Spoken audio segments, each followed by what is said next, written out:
الحمد لله رب العالمين والصلاة والسلام على سيد الأنبياء والمرسلين وعلى آله وأصحابه أجمعين أما بعد فأعوذ بالله من الشيطان الرجيم بسم الله الرحمن الرحيم ألم تر أن الله يسجي سحابا ثم يؤلف بينه ثم يجعله ركاما فترى الودق يخرج من خلاله وينزل من السماء من جبال فيها من برد فيصيب به من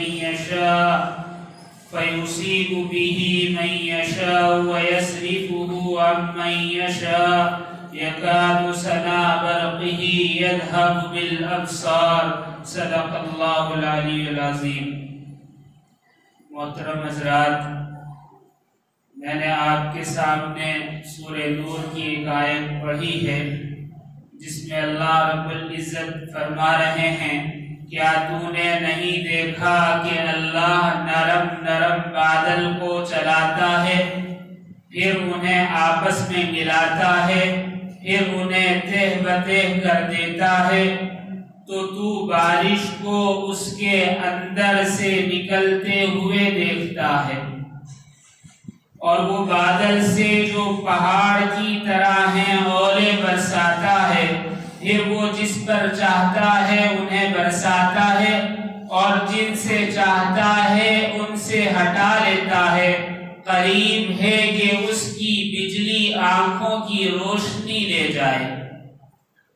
اس آیت میں اللہ رب العزت نے اپنی خاص نعمت کی طرف اشارہ فرمایا ہے، یعنی بارش کے متعلق اللہ رب العزت نے ارشاد فرمایا کہ وہ بادلوں سے برستی ہے، اور یہاں یہ فرما دیا کہ وہ تہ بتہ ہوتے ہیں۔ پہلے فرمایا کہ نرم نرم بادل، پھر فرمایا کہ اسے آپس میں ملا دیا جاتا ہے، پھر فرمایا کہ اسے تہ بتہ یعنی اوپر نیچے رکھ دیا جاتا ہے، پھر فرمایا کہ اس سے بارش ہوتی ہے۔ اللہ رب العزت نے بادلوں کی ساری کہانی بیان فرما دی۔ ہم یہ سمجھتے ہیں کہ جو آسمان پر بادل نظر آتے ہیں یہ دو قسم کے ہوتے ہیں، ایک وہ جو برستے ہیں یعنی جن سے بارش ہوتی ہے، ایک وہ جن سے بارش نہیں ہوتی۔ ایسا نہیں ہے۔ اللہ رب العزت نے یہاں جو ارشاد فرمایا ہے کہ ہم تہ بتہ، اور پھر آگے فرما دیا کہ بارش ہوتی ہے، پھر فرما دیا کہ اولے برستے ہیں۔ بادل کہاں سے آتے ہیں؟ بادل وہ بخارات ہوتے ہیں پانی کے جو پانی میں سے اٹھ کر آسمان کی طرف چلے جاتے ہیں، یعنی پانی سورج کی تپش کی وجہ سے گرم ہوتا ہے، حرارت پیدا ہوتی ہے، جس سے اسٹیم بن کر بھاپ بن کر پانی آسمان کی طرف اڑ جاتا ہے، یہی پانی بادل بن جاتے ہیں۔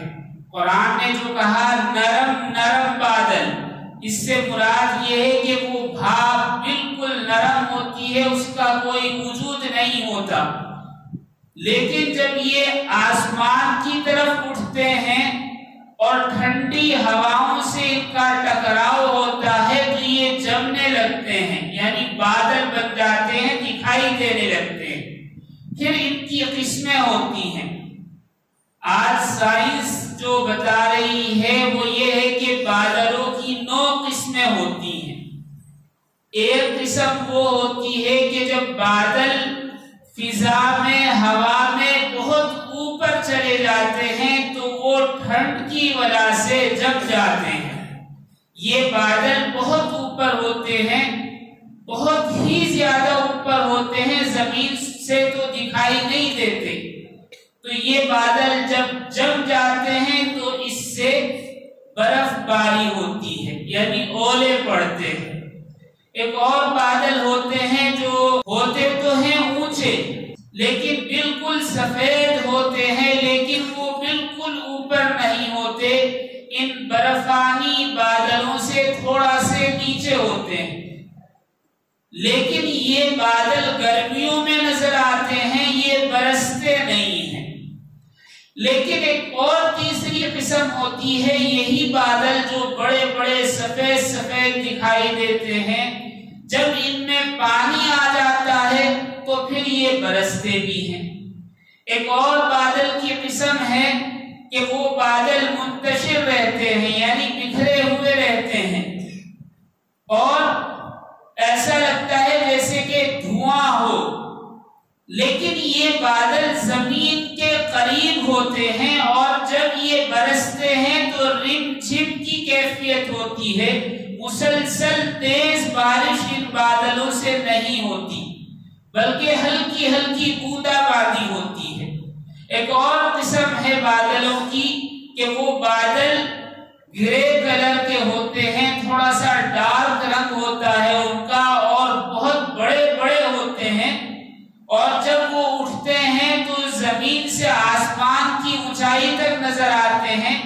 یہ وہ بادل ہیں جس سے ماہر موسمیات اندازہ لگاتے ہیں کہ بارش اور موسم کا کیا حال ہے، کہ آگے بارش ہوگی نہیں ہوگی، یا اگر ہوگی تو کس علاقے میں ہو سکتی ہے۔ یہی بادل جب اور گہرے ہو جاتے ہیں، یعنی سیاہی مائل ہو جاتے ہیں، تو ان میں پانی اس قدر آ جاتا ہے کہ موسلا دھار بارش ہوتی ہے، یعنی تیز بارش ہوتی ہے، اتنی تیز بارش ہوتی ہے کہ آدمی اس بارش میں نکل نہیں سکتا، موٹے موٹے قطرے برستے ہیں۔ ایک اور بادلوں کی قسم ہوتی ہے، وہ بادل بکھرے ہوئے ہوتے ہیں اور الگ الگ ہوتے ہیں، تھوڑے تھوڑے آتے ہیں ٹکڑوں کی شکل میں، لیکن نہ اس میں پانی ہوتا ہے نہ برف ہوتا ہے، بلکہ یہ صرف سایہ کرتے ہیں۔ ایک اور قسم جو قرآن کریم میں نے جو آیت پڑھی اس میں بتایا گیا کہ پہاڑ جیسے ہوتے ہیں، یہ وہ پہاڑ جیسے بادل ہوتے ہیں کہ ٹھنڈ کی وجہ سے اس میں برف جم جاتی ہے، اور وہ بڑے بڑے برف کے ٹکڑوں کی طرح یہ زمین پر گرتی ہے، اس سے بہت نقصانات ہوتے ہیں۔ بہرحال قرآن کریم میں اللہ رب العزت نے ارشاد فرما دیا کہ وہ بادل سے جو پہاڑ کی طرح ہیں اولے برساتا ہے، اور پھر وہ جس پر چاہتا ہے انہیں برساتا ہے، اور جس پر چاہتا ہے ان سے ہٹا لیتا۔ تو یہاں تفسیر میں مفسرین نے یہی بیان کیا ہے کہ یہ اولے ہیں کہ اللہ تعالیٰ جن پر چاہے برسا دے اور جن سے چاہے اس عذاب کو ہٹا لے، کیونکہ اس میں بہت زیادہ نقصانات ہوتے ہیں۔ بارش اللہ رب العزت کی ایک نعمت ہے، سب جانتے ہیں کہ بارش اگر نہ ہو تو فصل نہ ہو، بارش اگر نہ ہو تو موسم درست نہ ہو، بارش اگر نہ ہو تو بہت ساری بیماریاں وجود میں آ جائیں۔ یہ اللہ رب العزت کی خاص رحمت ہے، اس سے زمین پر پانی اترتا ہے اور بہت سارے پھل پھول درخت اگتے ہیں، سبزیاں اگتی ہیں، انسان کے لیے راحت اور غذا پیدا ہوتی ہے، اور انسان کے لیے پینے کا پانی میسر آتا ہے۔ بہرحال بارش اللہ رب العزت آسمان سے برساتے ہیں، سب جانتے ہیں کہ اتنا پانی زمین پر اترتا ہے ایک ساتھ، لیکن اس سے کوئی ایسا نقصان نہیں ہوتا جسے کہا جائے کہ یہ جانی یا مالی نقصان ہے۔ اس کی وجہ یہ ہے کہ اللہ رب العزت بارش کو براہ راست سیدھے زمین پر نہیں برساتے، بلکہ بارش 35 ڈگری پر برستی ہے، یعنی تھوڑا سا ٹیڑھا ترچھا ہو کر زمین پر قطرے آتے ہیں۔ اگر بالکل سیدھے قطرے اترے تو زمین ٹوٹ جائے اور بہہ کر کہیں کی کہیں چلی جائے، زمین کا وجود نہ رہے۔ اللہ رب العزت اس لیے اسے براہ راست سیدھی نازل نہیں فرماتے، بلکہ ٹیڑھی اتارتے ہیں۔ اور روایات میں آتا ہے، نبی کریم صلی اللہ علیہ وسلم کی ایک حدیث بھی ہے کہ بارش کے ہر قطرے کی ساتھ ایک فرشتہ اترتا قطرے کو بحفاظت زمین پر لاتا ہے، اور جب وہ زمین پر وہ قطرہ چھوڑ دیتا ہے تو واپس چلے جاتا ہے، لیکن فرشتوں کی اتنی زیادہ تعداد ہے کہ ایک فرشتہ جو ایک قطرہ زمین پر بحفاظت پہنچا کر جاتا ہے، دوسری مرتبہ قیامت تک اس کا نمبر نہیں آتا۔ ہر قطرے کے ساتھ اللہ تعالیٰ ایک فرشتہ نازل فرماتا ہے تاکہ اس قطرے سے زمین پر بسنے والوں کو نقصان نہ پہنچے۔ آج سائنس نے تحقیق کی تو پتا چلا کہ بارش کے قطرے جب زمین کی طرف آتے ہیں تو گول دائرے میں ہوتے ہیں، یعنی جیسے گولی ہوتی ہے گول دائرے میں ہوتے ہیں، لیکن زمین کی طرف آتے آتے پھیلنے لگتے ہیں، یہاں تک کہ ایسے ہو جاتے ہیں جیسے روٹی، یعنی پھیلے ہوئے چپٹے ہو جاتے ہیں۔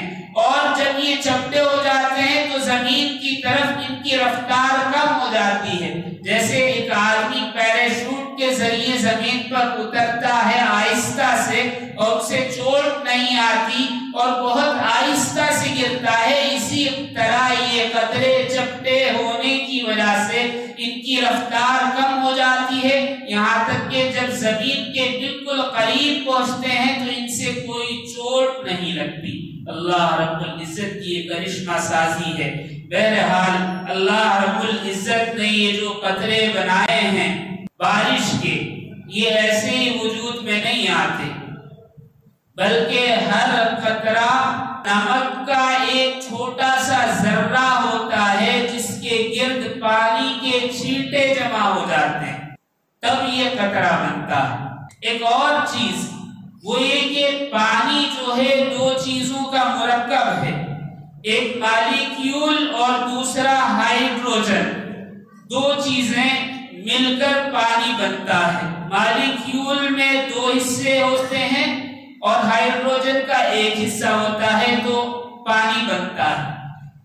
ایک چیز جلنے والی ہوتی ہے اور ہائیڈروجن جو ہے وہ جلانے والی ہوتی ہے، لیکن جب یہ دونوں مل جاتے ہیں تو اللہ رب العزت کی قدرت دیکھیے کہ پانی بنتا ہے اور یہی پانی آگ کو بجھانے والا ہوتا ہے، یعنی اس چیز سے جو آگ لگانے والی ہو اور آگ کو بھڑکانے والی ہو، اللہ رب العزت نے دونوں کو ملایا اور اس سے تیسری چیز وہ بنائی جو آگ کو بجھانے کے کام آتی ہے۔ اللہ اکبر، یہ اللہ رب العزت کی قدرت ہے۔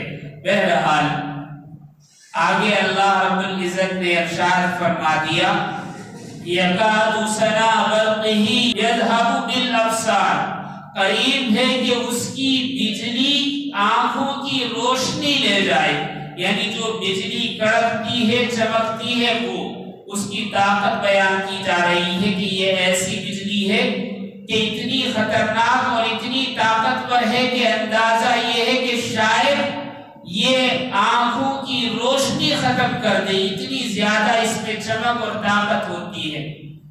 یہ بجلی کیوں بنائی ہے؟ اس کا کیا فائدہ؟ انسان کو جب بھی دیکھیں تو پتا چلتا ہے کہ اس سے کچھ نہ کچھ نقصانات ہو گئے، کہ کہیں بجلی گر گئی، کہیں بجلی سے کرنٹ پھیل گیا۔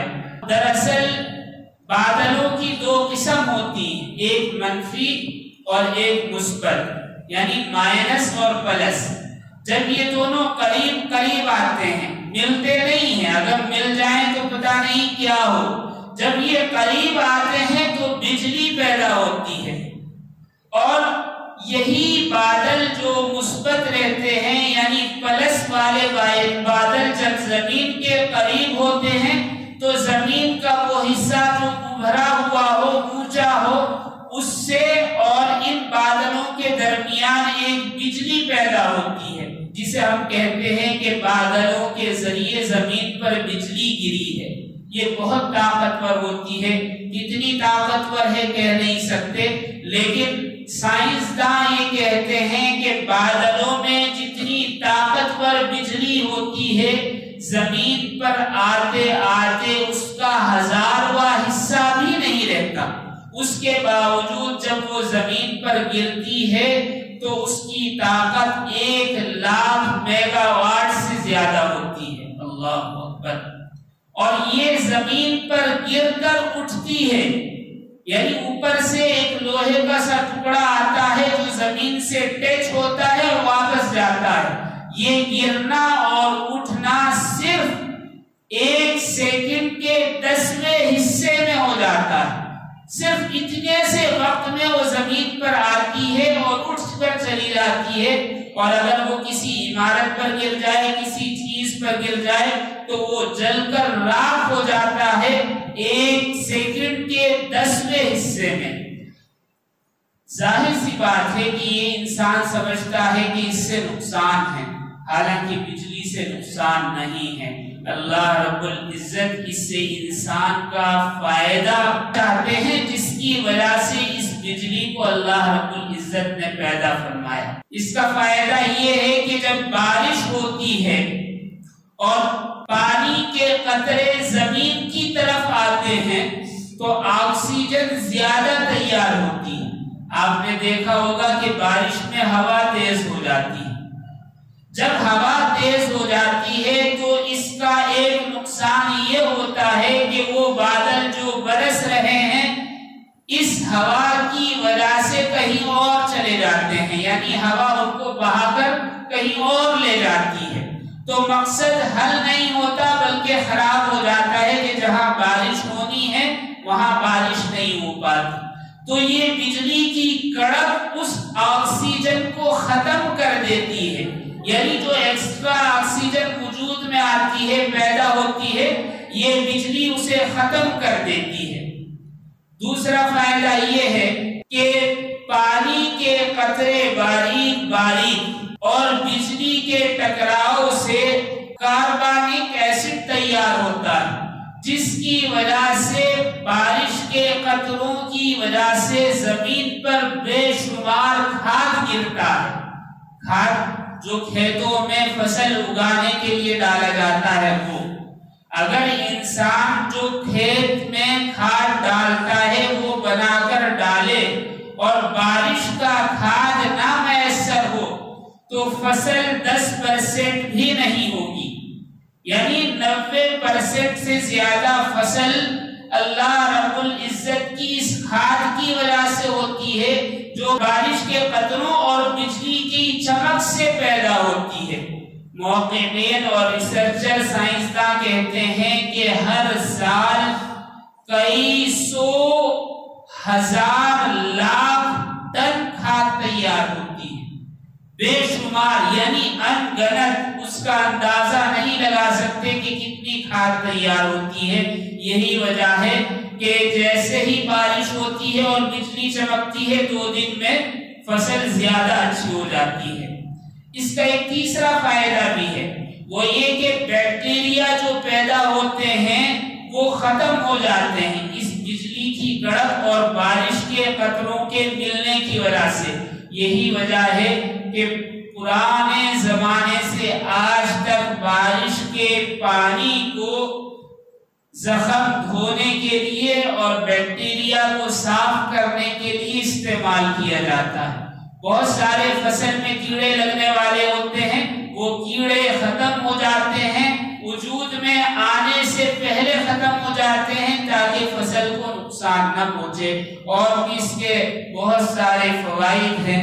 بہرحال بارش اللہ رب العزت کی رحمت ہے، لیکن بارش بعض مرتبہ نہیں ہوتی۔ اس کی وجہ 2 ہے۔ ایک وجہ تو نبی کریم صلی اللہ علیہ وسلم کی ایک حدیث میں ہے کہ جو قوم زکوٰۃ روک لیتی ہے اللہ رب العزت اس سے بارش روک لیتے ہیں، اور دوسرا احادیث اور روایات سے پتہ چلتا ہے کہ جب گنہگار زیادہ ہو جاتے ہیں یا گناہ زیادہ ہو جاتے ہیں تو بارش روک لی جاتی ہے۔ حضرت موسیٰ علیہ السلام کا ایک واقعہ بڑا مشہور ہے۔ وہ کیا واقعہ ہے؟ واقعہ یہ ہے کہ حضرت موسیٰ کے زمانے میں ایک مرتبہ بارش نہیں ہوئی، بہت پریشان، بہت دعائیں کی لیکن بارش نہیں ہوئی۔ حضرت موسیٰ نے تمام قوم کو جمع کیا اور کہا کہ بستی سے باہر چلو، نماز استسقاء ادا کریں گے، اللہ سے دعا کریں گے۔ سارے مویشی اور جتنی آبادی تھی، سب عورتیں، بچے، بوڑھے، مرد باہر ایک جنگل میں جمع ہوئے اور وہاں پر دعا کی۔ حضرت موسیٰ نے کہا اے اللہ ہم بڑے پریشان ہیں اور اتنی بڑی آبادی بارش کے لیے دعا کرنے کے لیے تیرے سامنے حاضر ہوئی ہے، اس آبادی میں بچے بوڑھے عورتیں سبھی ہیں، قریباً 70,000 لوگ ہاتھ اٹھائے ہوئے ہیں، اے اللہ بارش نازل فرما۔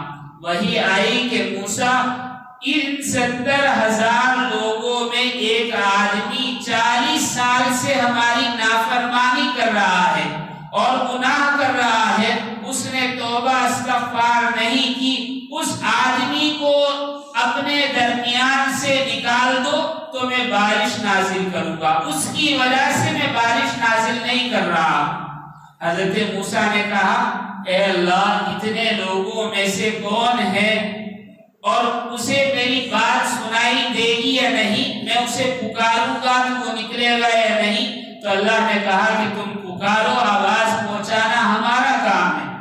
اتنی بڑی آبادی اور اتنی بڑی خلقت کے سامنے حضرت موسیٰ نے چیخ کر کہا تو سب کو آواز پہنچی۔ حضرت موسیٰ نے کہا کہ وہ آدمی جو 40 سال سے اللہ کا نافرمان ہے اور گناہ پر گناہ کیے جا رہا ہے، اس کی وجہ سے بارش نہیں ہو رہی، وہ باہر نکل آئے۔ اللہ رب العزت جب تک بارش نازل نہیں فرمائیں گے جب تک کہ وہ باہر نہ نکل جائے۔